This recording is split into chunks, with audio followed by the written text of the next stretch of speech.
Good evening. The date is July 14, 1945.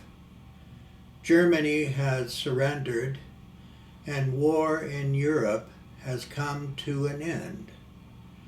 Hitler's Nazis have been vanquished and American soldiers are returning home. Families and friends everywhere from California, Iowa to New York are welcoming back their men and women after 3 long years of furious war. In a cottage on the quiet shores of Walloon Lake, Michigan, await Mariam, the young wife of First Lieutenant Morgan Jablonski, who was listed missing in action after the invasion of Normandy on June 6, 1944. This is her story and revelation that soon comes to her door. As the lights slowly rise, it's later in the evening with Sebastian and Richard sitting at the table. And that's how I became a Presbyterian minister. Although I do hope to marry one day, providing it's God's will, and naturally if the right woman happens to cross my path.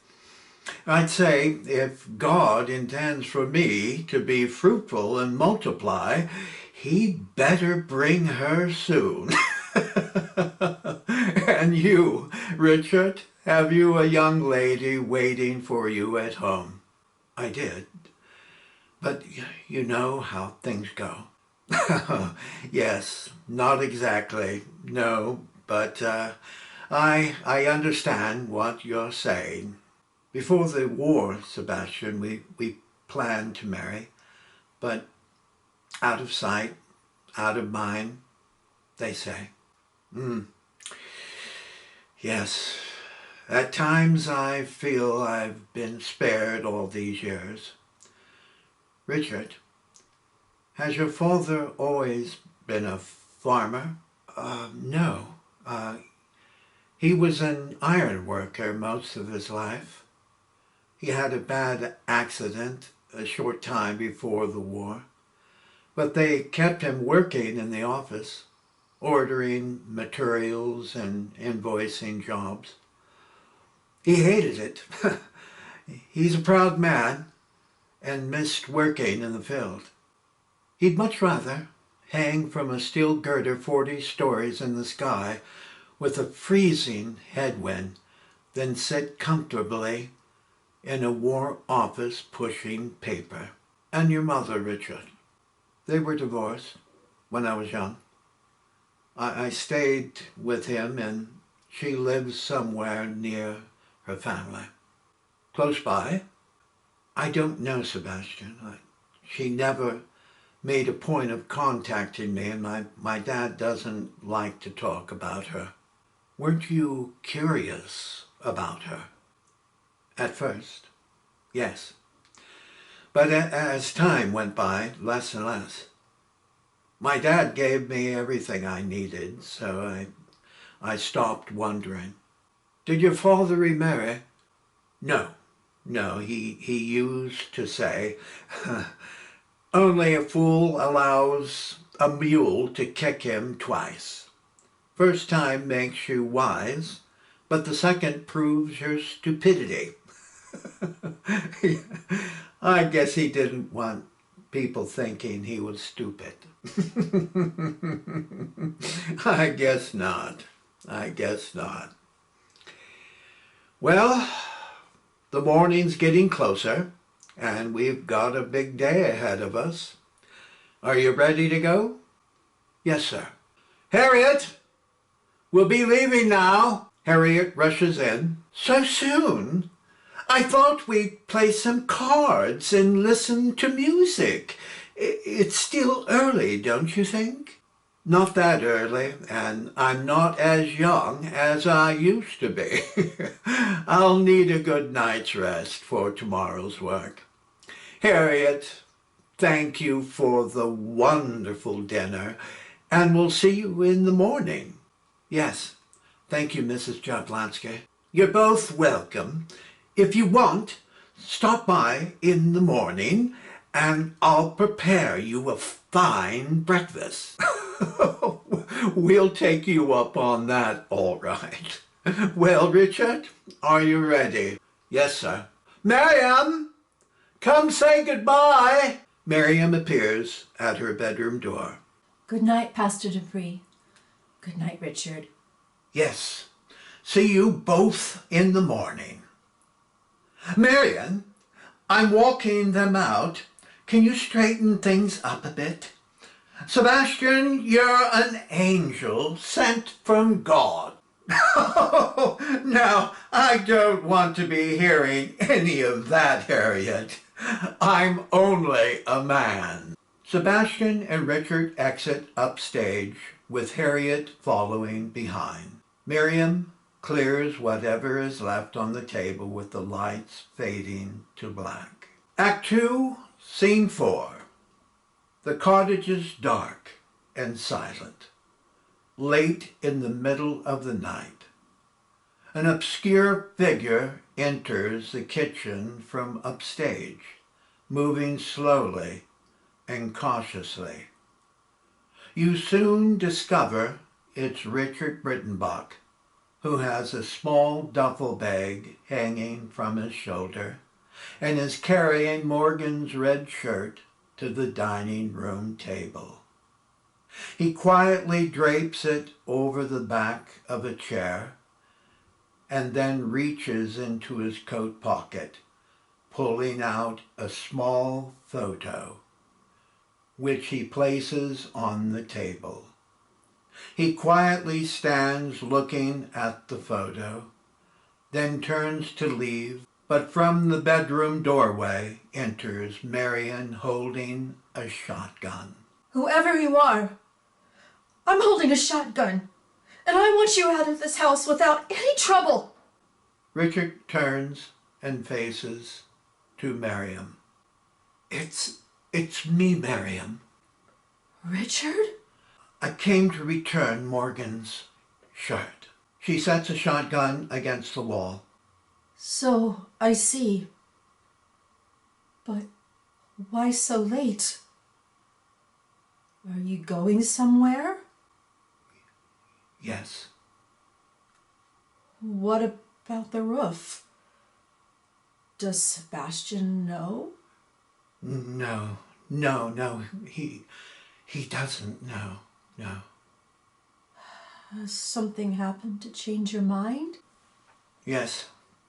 But I can't talk about it now. I'm sure you have your reasons, but you didn't have to return his shirt. Let me fold it for you. She grabs the shirt and begins folding it when she notices a small photo on the table. As if in slow motion, she stops folding and picks it up, lifting a hand to cup her mouth. She eases herself slowly into a chair.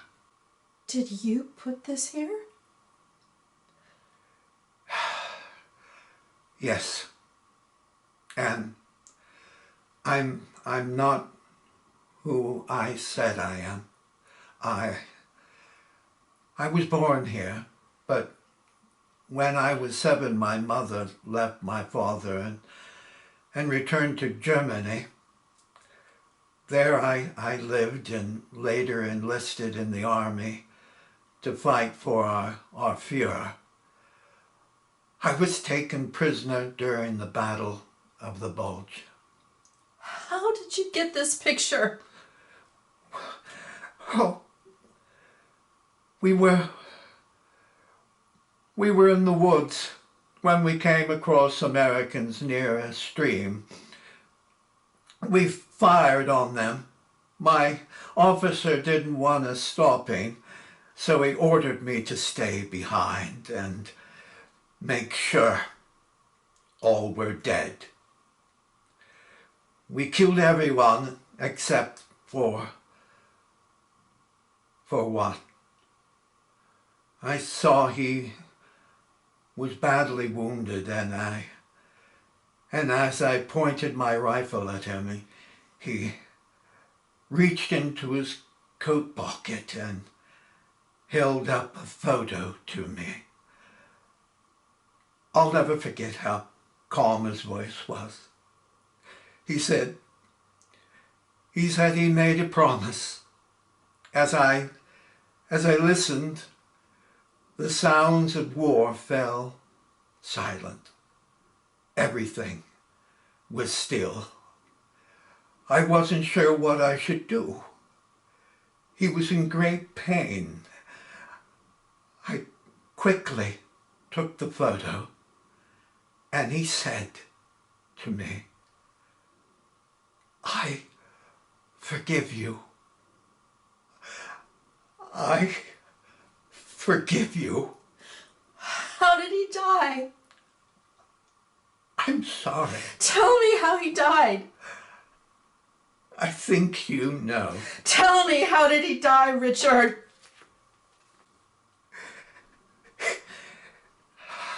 He had lost a lot of blood and knew he didn't have long. He calmly asked me to shoot him, to spare his suffering. At that moment, as I looked into his eyes, I had no enemies. I realized the war as I knew it was now over for me. Thank you.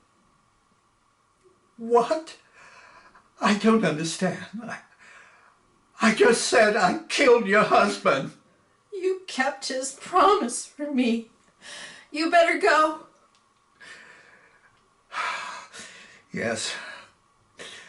But I want you to know it was your picture that kept me warm during that Belgium winter, as I huddled in a frozen trench, comforted me in my days of confinement in the prison camp.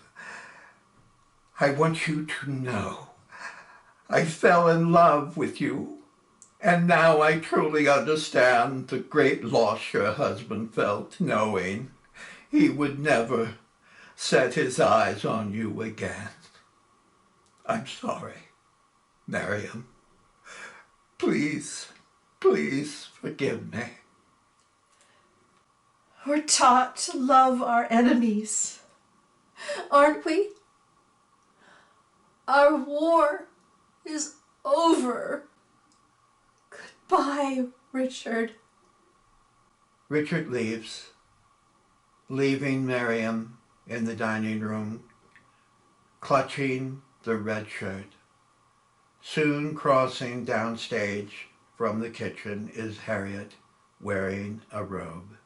Mariam, I heard voices. Were you talking to someone? No, no one. Do you want me to help you back to bed? No, I'm awake now. I had the strangest dream. Morgan was telling me not to worry, and when I asked him why, he softly said he wasn't coming home. I asked him why, and he didn't answer for a very long time. Then I asked him again, and he leaned over and kissed me on my cheek, saying, "Whenever you smell the sweet cherry blossoms carried on the wind, you'll hear me whispering in your ear, everything is all right, and you needn't worry any more." What do you suppose it means? It means He's finally come home to both of us. The lights slowly dim as Harriet and Mariam's hold one another, with the lights fading to black.